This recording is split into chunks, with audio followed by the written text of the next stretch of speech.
श्री गणेश की वंदना कर दिन के स्वामी मंगल देव, पवन पुत्र हनुमान तथा उनके स्वामी श्री राम की आराधना कर इष्ट देव का ध्यान रख गुरुजनों को नमन कर अभिनंदन करते हैं आपका वरुण और प्रस्तुत आज के दैनिक पंचांग में। यह नित्य प्रस्तुत हुआ करता है और इसमें डेटा और दैनिक पंचांग डेटा और इसमें डेटा जो भी दिए जाते हैं यह दैनिक पंचांग से दिए जाते हैं। छवि तथा ध्वनि गूगल से ली जाती है और यह प्रस्तुति आप तक यूट्यूब के माध्यम से हम सफलपूर्वक पहुंचा पाने में समर्थ। जिस प्रकार पंचांग के 5 अंग होते हैं उसी प्रकार इस प्रस्तुति के भी 5 भाग हैं। पहले भाग में हम पंचांग मुहूर्त ग्रहों के गोचर से संबंधित चर्चा करते हैं और इसी पहले भाग में से पंचांग और मुहूर्त को लेकर हम आपके सुझाव के अनुरूप इसका लघु रूप हम नित्य प्रस्तुत करते हैं। दूसरा भाग ग्रहों के नक्षत्र से है, इसे तारा बलम कहते हैं। विभिन्न नक्षत्रों में जन्मे जातक के लिए आज के दिन कैसा रहेगा इसकी चर्चा इस प्रस्तुति में करते हैं। इसकी चर्चा प्रस्तुति में तीसरा भाग राशि के अनुसार विभिन्न राशियों के अनुसार आज के जन्मे जातक विभिन्न राशि में जन्मे जातक के लिए आज के दिन कैसा रहेगा इसकी चर्चा इस प्रस्तुति में श्री चंद्र बलम। चौथा भाग आज चौघड़िया से संबंधित। चौघड़िया एक प्रकार के शुभ और अशुभ मुहूर्त है जो किसी भी शुभ कार्य को करने के लिए किया जाता है। इसकी चर्चा प्रस्तुति में पांचवा भाग अंक ज्योति से संबंधित। अंकों को जानना, अंकों के अंक में हम जन्म लेते हैं, अंकों के साथ ही हम फलते फूलते हैं और अंक ही हमारे लिए महत्वपूर्ण हुआ करते हैं। अंक ही हमारी सफलता का कारण होता है, अंक ही हमारी पहचान बनती है। इसलिए अंकों को जानना, अंकों को पहचानना, अंकों को समझना, अंकों को याद रखना ये हमारा और अंकों का सही उपयोग करना इसी प्रस्तुति का उद्देश्य है। अंक ज्योतिष का भी यही उद्देश्य है। तो चलिए हम इस प्रस्तुति में इस अंकों को पहचाने और साथ ही साथ जानने का प्रयास करें। आज अपन किसी भी माह का ये विभिन्न तिथियों को जन्मे जातक के लिए शुभता शुभता के क्या संदेश दें। तो चलिए प्रस्तुति में चलिए। गले में थोड़ी समस्या है, आवाज थोड़ी में रुकता है, इसलिए हम थोड़ा स्पीड में चलेंगे ताकि हम प्रस्तुति को थोड़ा त्वरित गति से चलेंगे क्योंकि जो पिछली प्रस्तुतियों में हमने कहा है उसकी पुनरावृत्ति आज नहीं करने का प्रयास करेंगे, थोड़ा फास्ट चलेंगे। आपसे आग्रह इस हमें इस मामले में क्षमा करें। पंचांग में जाने के पूर्व पंचांग की महत्ता को समझते हैं। पंचांग हमारे जीवन में महत्वपूर्ण भूमिका अदा करता है। यह निर्णय क्षमता को सुदृढ़ करता है, आत्मबल बढ़ाता है। पंचांग प्रकृति ब्रह्मांड की ऊर्जा के साथ संतुलन स्थापित करने में सहायक होता है, जिससे हम सबके जीवन में शांति समृद्धि और सकारात्मक होता है। अतः पंचांग का अनुसरण करके हम अपने जीवन को एक सफल और समृद्ध बना सकते हैं। तो चलिए आइए पंचांग का अनुसरण करके हम सब अपने जीवन में शांति समृद्धि और सकारात्मकता का संचार सुनिश्चित करते हुए जीवन को अधिक सफल और समृद्ध बनाए। साथ ही साथ प्रस्तुति को साझा करें अपने मित्रों परिवारों तथा शुभेच्छुओं के संग ताकि वे भी पंचांग का अनुसरण करके अपने जीवन में शांति समृद्धि और सकारात्मकता का संचार सुनिश्चित करते हुए जीवन को अधिक सफल और समृद्ध बना सकें।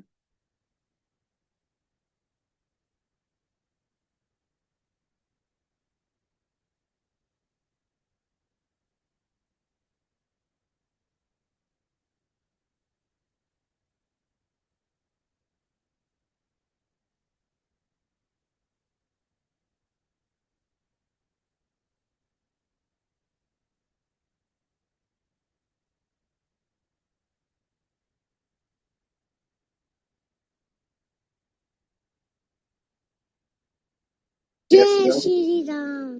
जय हनुमान। ओम जय श्री राम, जय हनुमान। और आपका स्वागत है आज के दैनिक पंचांग में। आज का दिनांक 30 दिसंबर 2025, माह पौष, पक्ष शुक्ल, शाका संवत 1947 में सोसो, विक्रम संवत 2082 लायु और कलयुग का 5,26वां वर्ष। सूर्योदय आज का प्रातः 6:32 पर, सूर्यास्त संध्या 5:05 पर, सनराइज 6:32 AM, सनसेट 5:08 PM। आज का दिशा उत्तर है, फिर भी इस दिशा में यात्रा करने को बाध्यता हुई तो गुड़ का सेवन कर यात्रा में सुख होगा। आज पंचांग के 5 अंक को देखते हैं। वार मंगलवार, तिथि दिन के 12:12 तृतीया जो जया तिथि के अंतर्गत आता है, उसके बाद चतुर्थी जो रिक्ता तिथि के अंतर्गत। नक्षत्र आज भोर में 5:32 तक उत्तराषाढ़, उसके बाद श्रवण। योग अपराह्न 4:30 तक जागरण, उसके बाद हर्षद और करण दिन के 12:12 तक तत्पश्चात देर रात्रि मध्य रात्रि के 0:45 वृश्चिक धन। ये रहे हमारे पंचांग के 5 अंक। महत्वपूर्ण मुहूर्त में जाने के पूर्व हम यह देखते हैं भोलेनाथ का वास कहाँ है और शुभता कैसी है। जय भोलेनाथ। ओम नमः शिवाय। ओम नमः शिवाय। जब तक भोलेनाथ आज दिन तृतीया है तब तक भोलेनाथ सवास्थल पर है, और चतुर्थी है तब भोलेनाथ त्रिराष्ट्र में होते हैं। दोनों आज ठीक नहीं है, शुभ नहीं है। जय भोलेनाथ। ओम नमः शिवाय। ओम नमः शिवाय। महत्वपूर्ण मुहूर्त के अभिजीत मुहूर्त दिन के 11:28 से 12:10 तक, अमृतकाल रात्रि के 8:02 से 8:44 तक, रवि जो रात 6:32 यानी सूर्योदय से हल्के सूर्योदय। विजय मुहूर्त अपराह्न 1:34 से 2:16 तक, गोधूली वेला संध्या 5:02 से 5:29 तक, और निशिता मुहूर्त देर रात्रि 11:22 से मध्य रात्रि 0:16। रात्रि में किए जाने पूजा पाठ जब तक साधना तंत्र बता दी गई, निशिता मुहूर्त श्रेष्ठ होता। अशुभ मुहूर्त में राहु काल अपराह्न 2:27 से 3:46 तक, गुलिक काल दिन के 11:49 से अपराह्न 1:08 तक, यमगंड प्रातः 9:11 से 10:30 तक, वर्ज मुहूर्त प्रातः 9:48 से 11:30 तक, और भद्रा देर रात्रि मध्य रात्रि का है 0:46 से 1:11। 1:11 में कल दोपहर अपराह्न 1:11। ये रहे हमारे महत्वपूर्ण शुभ और अशुभ मुहूर्त। आज का भद्रा का वास पताल में है, जो कि शुभ नहीं। ग्रहों की आकाशीय स्थिति को देखें तो चंद्रदेव मकर राशि में आ चुके हैं, और मंगल देव तथा शुक्र देव अस्त चल रहे हैं। बृहस्पति देव वक्री, शनि देव वक्री से मार्गी हो चुके हैं। राहु देव और केतु देव हमेशा वक्री है। इस प्रकार मित्र राशि में 3 ग्रह, शत्रु राशि में 2 ग्रह, सम राशि में 4 ग्रह। राशि के अनुसार ग्रहों की शक्ति: बृहस्पति के नक्षत्र में 4 ग्रह, शनि के नक्षत्र में 2 ग्रह, चंद्र और शुक्र के नक्षत्र में, सॉरी, बृहस्पति की राशि में 4 ग्रह, शनि की राशि में 2 ग्रह, चंद्र और शुक्र की राशि में कोई ग्रह नहीं, शेष ग्रहों की राशि में एक एक ग्रह। नक्षत्र के अनुसार ग्रहों को देखें तो मित्र नक्षत्र में 1 ग्रह, शत्रु नक्षत्र में 3 ग्रह, सम नक्षत्र में 2 ग्रह, और अपने ही नक्षत्र में 3 ग्रह है: बुधदेव, बृहस्पति देव और राहु। ग्रहों की शक्ति नक्षत्रों के अनुसार देखें तो केतु के देव के नक्षत्र में 3 ग्रह, बृहस्पति देव के नक्षत्र में 2 ग्रह, चंद्र, मंगल और शनि के नक्षत्र में कोई ग्रह नहीं, और शेष ग्रहों के नक्षत्र में एक ही ग्रह। आज किसी राशि का, किसी ग्रह का राशि परिवर्तन नहीं है। चलिए अगले भाग में चलते हैं, दूसरे भाग में। दूसरा भाग जो कि नक्षत्र के अनुसार है, इसे हम ताराबलन कहते हैं। ताराबलन विभिन्न नक्षत्रों में जन्मे जातक के लिए आज का चंद्रमा क्या संदेश देता है शुभ और अशुभ के बारे में। जब आपके ताराबलन के समक्ष आपके जो सारणी है, उसमें ताराबलन के समक्ष जो नक्षत्रों के नाम है वह चंद्रमा के गोचर से संबंध है।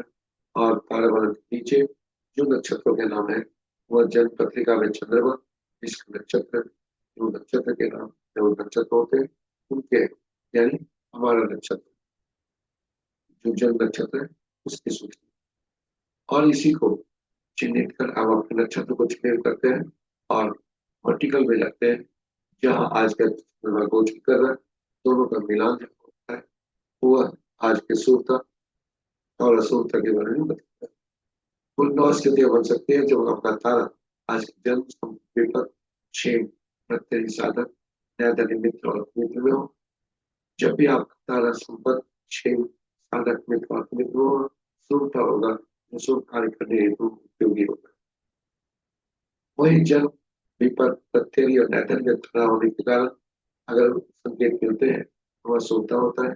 दैनिक कार्य में सावधानी, जो पहले कार्य आरंभ हो चुके हैं वह सावधानी पूर्वक उसका निष्पादन और नए कार्य को आरंभ नहीं करना, इस अशुभता के संकेत।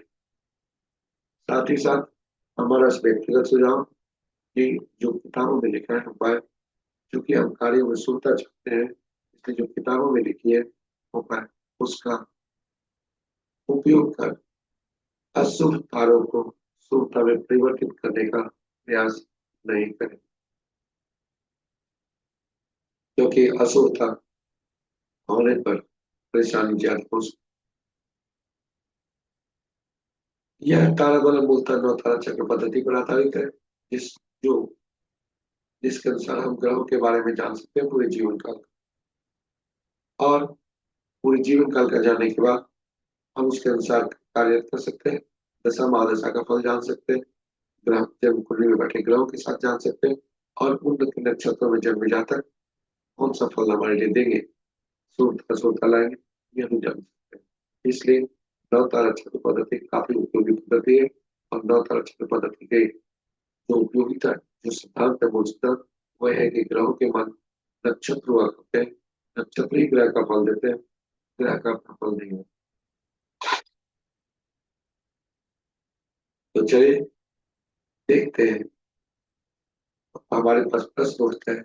कुल 27 नक्षत्र होते हैं और 27 नक्षत्र में आखिर कौन से ग्रह इस नक्षत्र के फल पाते हैं, इसके लिए 27 नक्षत्रों को सूचीबद्ध किया गया 3 भागों में, 9 नक्षत्रों के समूह बनाकर, और ग्रहों को महादशा के क्रम में रखा गया। पहला केतु, दूसरा शुक्र, तीसरा सूर्य, चौथा चंद्रमा, पांचवा मंगल, छठा राहु, सातवां बृहस्पति और शनि, नौवां बुध। और जो पहला नक्षत्र हुए हर श्रेणी में से पहला 10वां 19वां, उनका स्वामित्व केतु देव को मिला। दूसरा 11वां 20वां का स्वामित्व दूसरा ग्रह शुक्र देव को, और इसी क्रम में बढ़ते बढ़ते 9, 18, 27वां नक्षत्र का स्वामित्व बुध देव को गया। और यह सूची इस प्रकार है। फलित कैसे करते हैं, यह महत्वपूर्ण। फलित करने के लिए पहला जो जन्म पत्रिका में चंद्रमा जिस नक्षत्र में है वहां से गणना आरंभ करते हैं।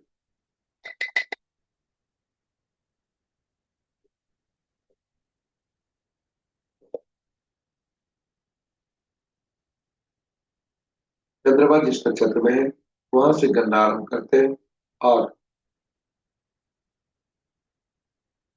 वह पहला ग्रह बनता है, पहला ग्रह पीला देता है। और इसके बाद हम उस ग्रह को, जिस ग्रह को चिन्हित करते हैं, वहां से आगे बढ़ते हैं ग्रह की सुई की दिशा में। दूसरा, चौथा, छठा, आठवां, नौवां ग्रह ये शुभ होते हैं। पहला, तीसरा, पांचवा, सातवां ये अशुभ होते हैं, ये परेशानी के सबब बनते हैं।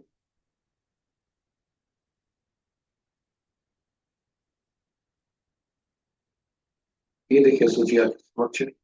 पहला, तीसरा, पांचवा, सातवां, ये हमारे लिए शुभकारी। पहला, तीसरा, पांचवा, सातवां ये शुभकारी नहीं होते। और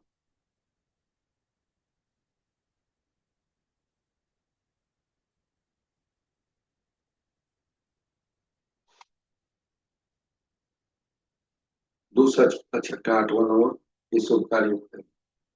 उदाहरण स्वरूप यदि आज का दिन देखा जाए, मंगल देव का जन्मदिन है, मंगल के नक्षत्र में यदि जाकर किसी का जन्म हुआ है, मृगशिरा, चित्रा या शर्विष्ठा में, तो पहला नक्षत्र मंगल देव बनते हैं, दूसरा राहु, तीसरा बृहस्पति, चौथा शनि, पांचवा बुध, छठा केतु, सातवां शुक्र, आठवां सूर्य, नौवां चंद्रमा। यानी मंगल में जन्मे जातक के लिए दूसरा ग्रह राहु बनते हैं, जो कि संपत्ति कारक है। तो राहु से संबंधित कार्य करने से, उनके ग्रह जहाँ खुले में बैठे हैं उनसे संबंधित कार्य करने से संपत्ति का लाभ होता है। राहु के नक्षत्र में जब हमें राहु की दशा महादशा में संपत्ति का लाभ हो सकता है और ये शुभकारी होता है। उसी तरह से अगर ये मंगल में जन्मे जातक के लिए देखें तो राहु, शनि, केतु, सूर्य और चंद्र ये शुभकारी होते हैं। वही मंगल में जन्मे जातक के लिए मंगल, खुद, बृहस्पति, बुध, शुक्र ये पीड़ादायक होते हैं, ये चुनौती भरे हो सकते हैं। और इस प्रकार हम दशा महादशा का फल जान सकते हैं, हम ग्रहों के जन्म कुंडली में बैठे ग्रहों के बारे में जान सकते हैं, और विभिन्न लोग जो हमसे जुड़ते हैं जीवन काल में, वह कैसे सुखकारी होंगे, फल कैसा होगा, वह हम जानने का प्रयास करें। ये हमारे लिए हम इसे जान सकते हैं। जो हमारे लिए वह शुभकारी होता है, क्योंकि हम पहले से कोई जान जाए यदि कि ऐसे इसका फल कैसा होगा, तो हम ये समझ सकते हैं कि ग्रह के अच्छे दशा महादशा में हम अपने कार्यों का निष्पादन कर सकते हैं, शुभ कार्यों का। और वही अशुभ की स्थिति में हम अपने आप चुनौती स्वीकार करने के लिए करते हुए हम आगे बढ़ सकते हैं, जो हमारे लिए शुभ नहीं होता। आत्मबल का मजबूत होता है, परेशानी कम होती है।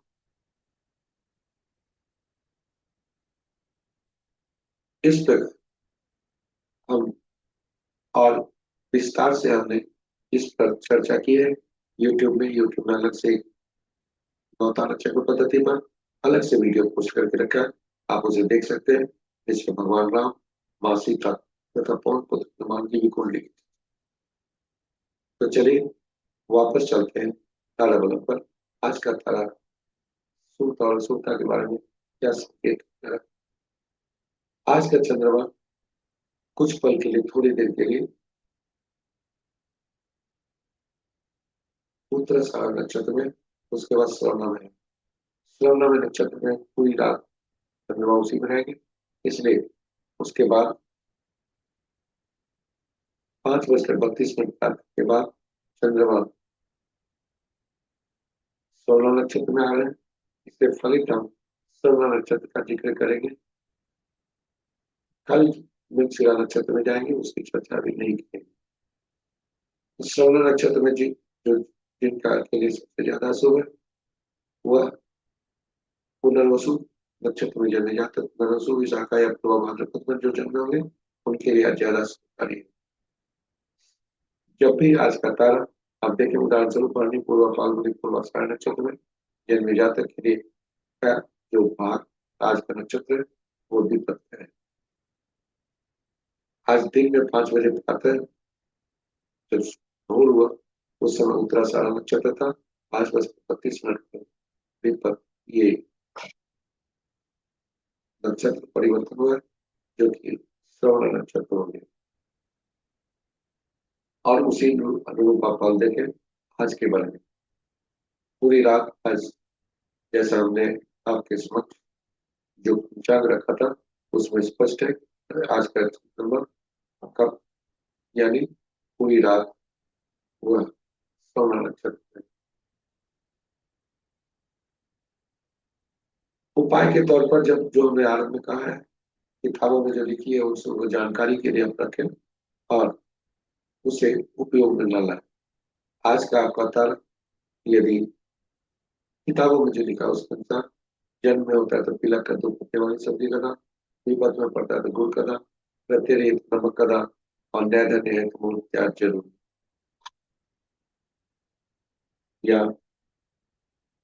मजबूरी हुई तो तिल से का दाम। तो ये रहे हमारे विचार के दूसरे भाग की प्रस्तुति। तीसरे भाग में आपको ले चलते हैं क्योंकि राशि के अनुसार आज कैसा दिन रहने की संभावना है। चंद्रमा आज मकर राशि में प्रवेश कर गया है और आज राशि परिवर्तन नहीं, इसलिए सभी से चंद्रमा कहते हैं। चंद्रबलम के अनुसार आज मेष, कर्क, सिंह, वृश्चिक, मकर और मीन राशि के जातक के लिए शुभता के संदेश है। शेष राशि के जातक के लिए शुभ के संदेश नहीं है, तो सावधानी रखने की आवश्यकता। अब आपको हम ले आए हैं चौथे भाग में, चौघड़िया मुहूर्त पर।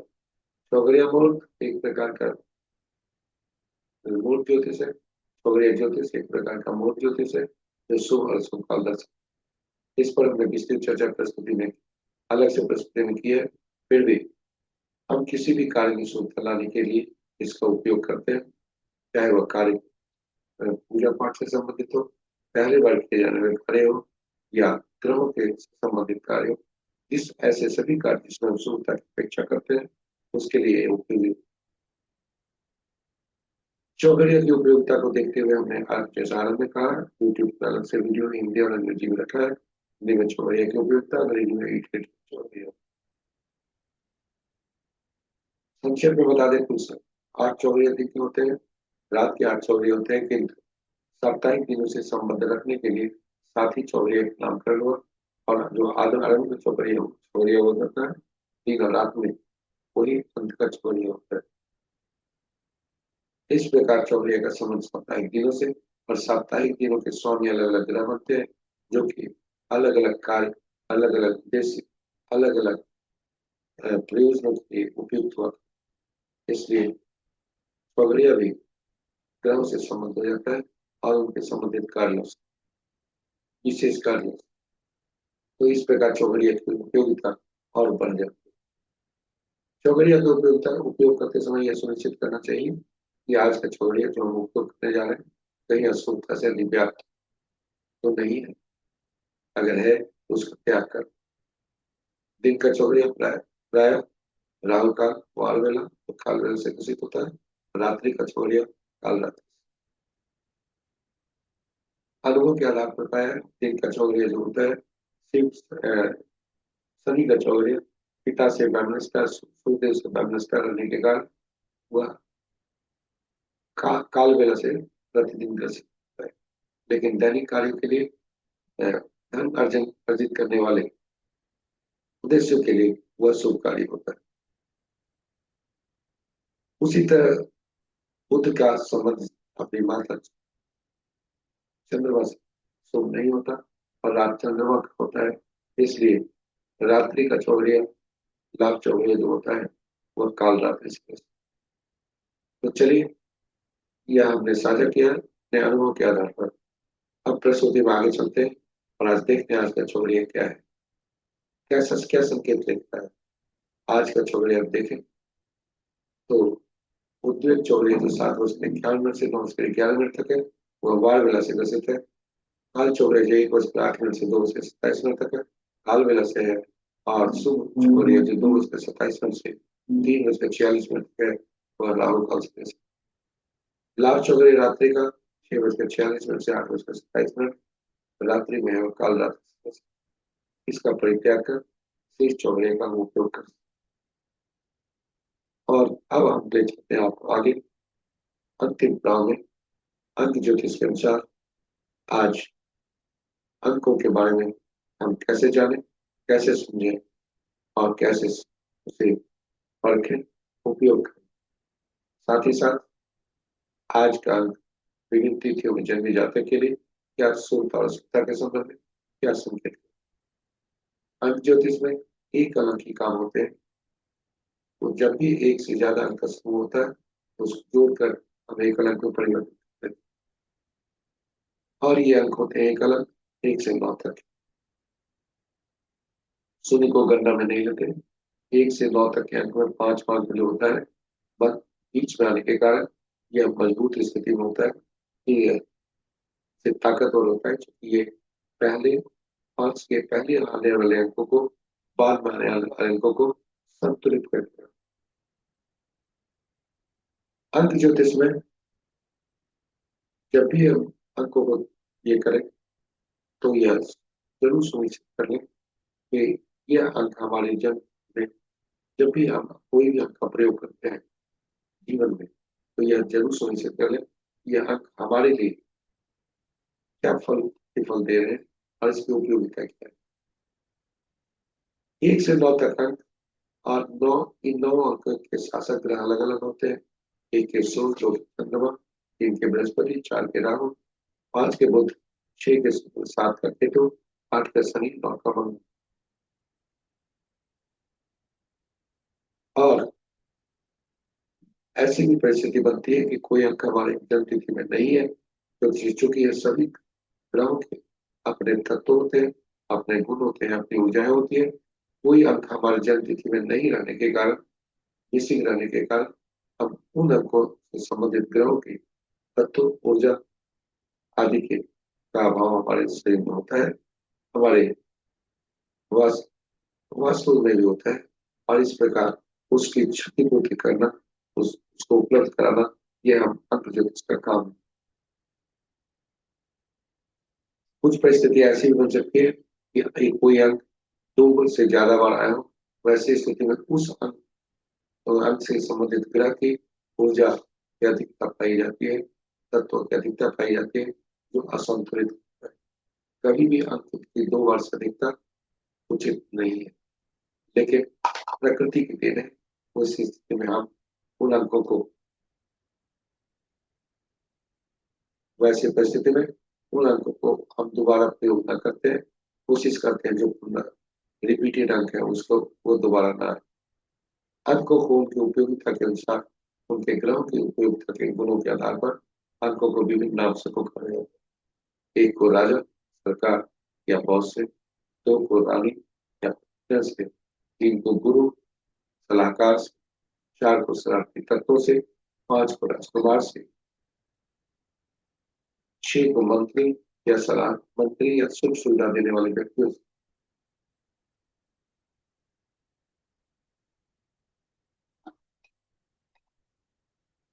7 को धर्मगुरु या ऐसे व्यक्तियों से जिन्हें भविष्य में घटने वाली घटनाओं का पूर्वाभास हो,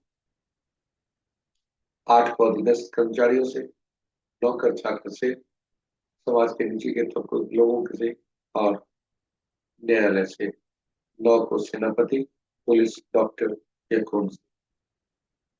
इस प्रकार नामों से पुकारा जाता है, और जिन नामों से पुकारा जाता है उनको आपस में संबंध यदि करें तो हम ग्रहों की मित्रता आदि कुछ आकलन कर सकते। फिर भी प्रस्तुति आगे है, अभी यही समाप्त नहीं है।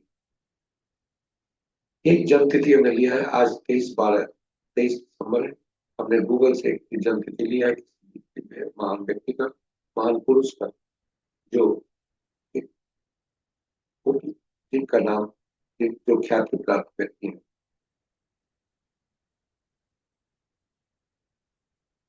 हमने जन्म तिथि में कहा था आरंभ में कि जब भी 2 से 2 से ज्यादा अंकों का समूह हो, तो हम उन अंकों को जोड़ते हैं और एक अंक में परिवर्तित करते हैं। यहाँ पर आपको बताना चाहेंगे कि जब हम जन्म लेते हैं तो ईश्वर हमें कुछ अंक उपहार में देते हैं। वो अंक जन्म तिथि के रूप में आता है, जिसमें तिथि माह और वर्ष होते हैं। तिथि 1 या 2 अंकों का हो सकता है, माह 1 या 2 अंकों का, और वर्ष 4 अंकों का। और अंक ज्योतिष का मूल सिद्धांत अनुसार इन अंकों को जोड़, जहाँ भी 2 अंक ज्यादा है, उन अंकों को जोड़कर एक अंक में परिवर्तित। तिथि हमारा आंतरिक व्यक्तित्व को दर्शाता है। तिथि और माह और वर्ष हमारा भविष्य को, तिथि माह और वर्ष हमारा भविष्य बताता है। इसलिए तिथि को हम मूलांक कहते हैं, ड्राइवर कहते हैं, और तिथि माह वर्ष को जो जो लगाया इसे भाग्यांक कहते हैं, और बोलचाल की भाषा में इसे कंडक्टर। जिस प्रकार बस में ड्राइवर और कंडक्टर में शत्रुता ना हो, शत्रुता होने से बस का चलना मुश्किल होता है, स्ट्रगल होती है बस को चलने में, उसी तरह हमारे जीवन में भी अगर यदि ड्राइवर का और कंडक्टर का आपस में शत्रु हो, तो फिर स्ट्रगल शुरू से हो। साथ ही कुछ परिस्थिति ऐसी भी होती है जैसे व्यक्तिगत जीवन, प्रैक्टिकल लाइफ में हमें देखते हैं कि ड्राइवर और कंडक्टर आपस में मित्र ही हैं, लेकिन किसी पड़ाव पर कुछ ऐसे पैसेंजर सवार हो गए जो कि ड्राइवर और कंडक्टर का शत्रु होता है। वैसे स्थिति में हमारे जीवन में भी ठीक उसी प्रकार, जिस जब हम कोई ऐसे नंबर को ले आते हैं किसी रूप में, मोबाइल रूप में, गाड़ी के रूप में, पासवर्ड के रूप में आदि आदि उपयोग करते हैं, उसकी ऊर्जा को बढ़ाते हैं और हमारे लिए वहां से बाधा उत्पन्न शुरू होती है। इसलिए अंकों का प्रयोग करते समय सावधानी रखनी चाहिए। अंकों को जानना पहचानना हमारे लिए बहुत ही अंक इस जितने व्यक्ति का जिसकी जन्म तिथि ली है, उनका जो जन्म तिथि है 23/12/1972 है, और इनका मूलांक 5 बनता है, भाग्यांक 9 बनता है।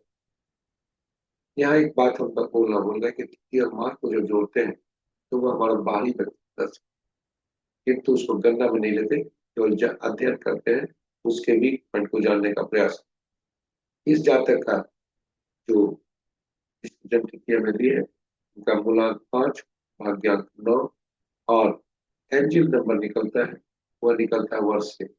वर्ष के अंकों को जोड़कर एक अंक में परिवर्तित करते हैं, और पुरुष के लिए 11 से उसको घटा देते हैं, और महिला के लिए 4 को जोड़ देते हैं। इस जातक का एंजिल नंबर 1।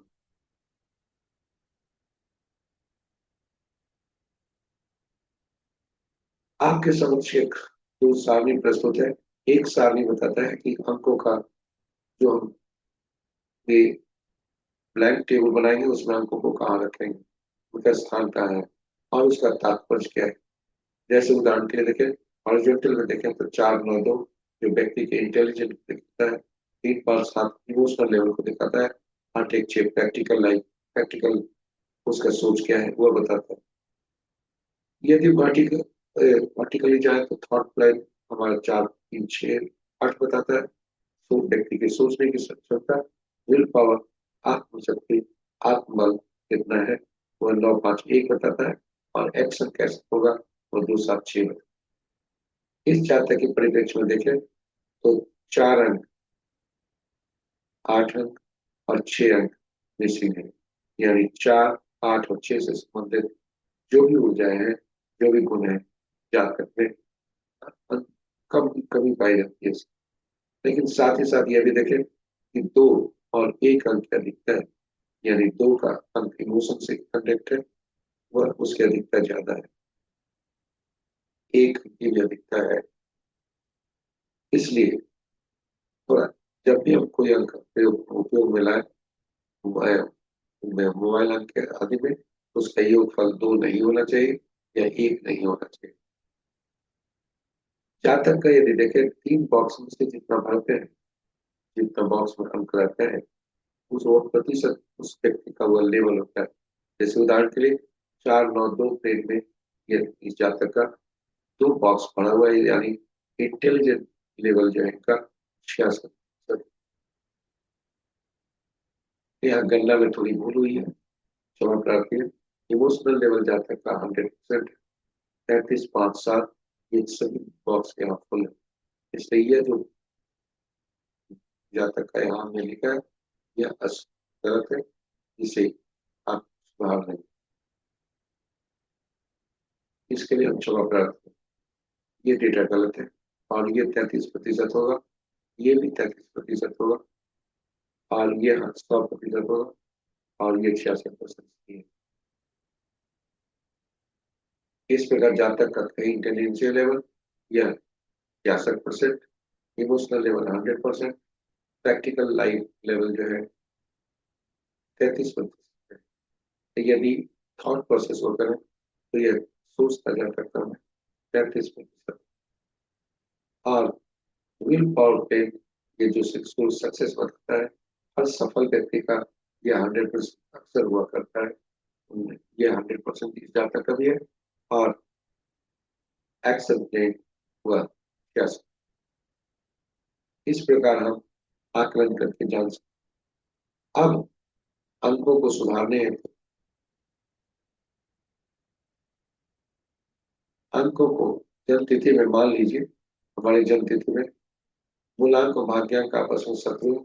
इनको हम ठीक कैसे करें, तो ऐसे इनको लाएंगे जो इनका दोनों का मित्र हो।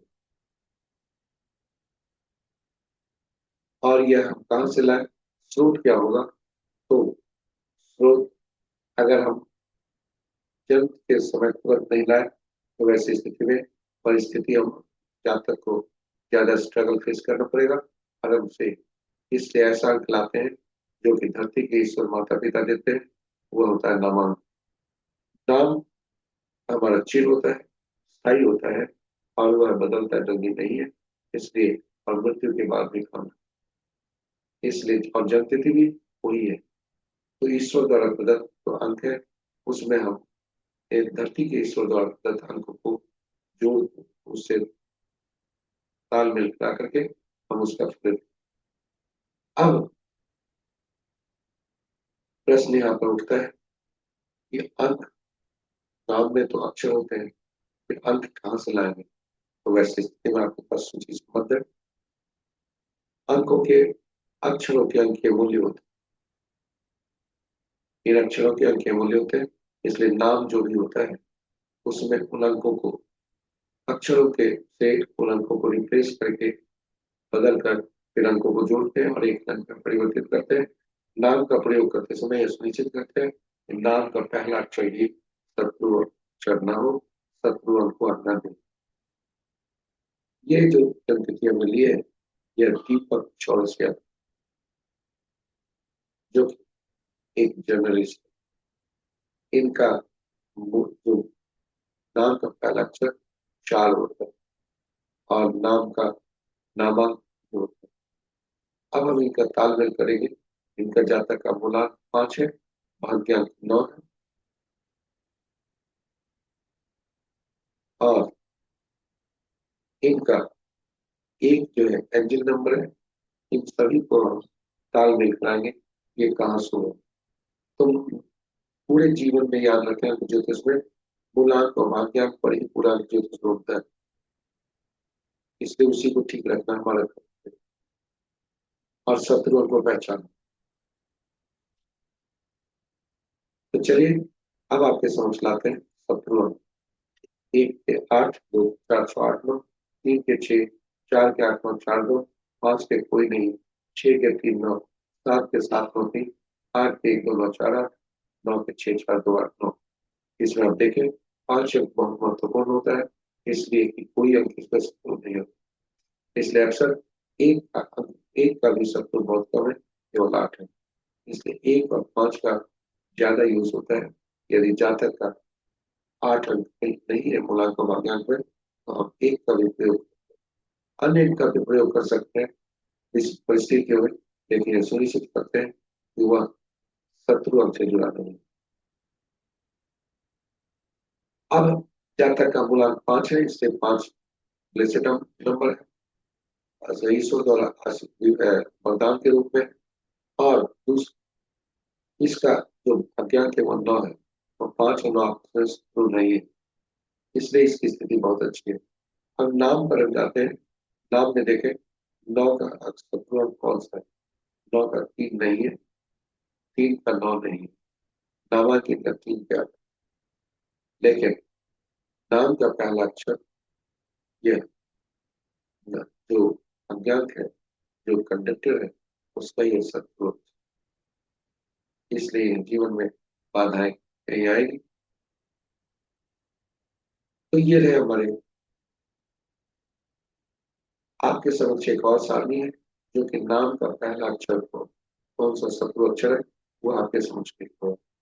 यह उसी का कन्वर्जन है जो नाम का हमने शत्रु अक्षर रखा, उसी का संबंधित चलो, यहाँ जो शत्रु अंक जितने हैं सारणी में, आप इसको देखेंगे तो कुछ अंक ऐसे हैं जो अपने ही शत्रु हैं। जैसे चार, चार का चार शत्रु है। आठ, आठ आठ का शत्रु है। सात, सात का शत्रु है। नौ, नौ का शत्रु है।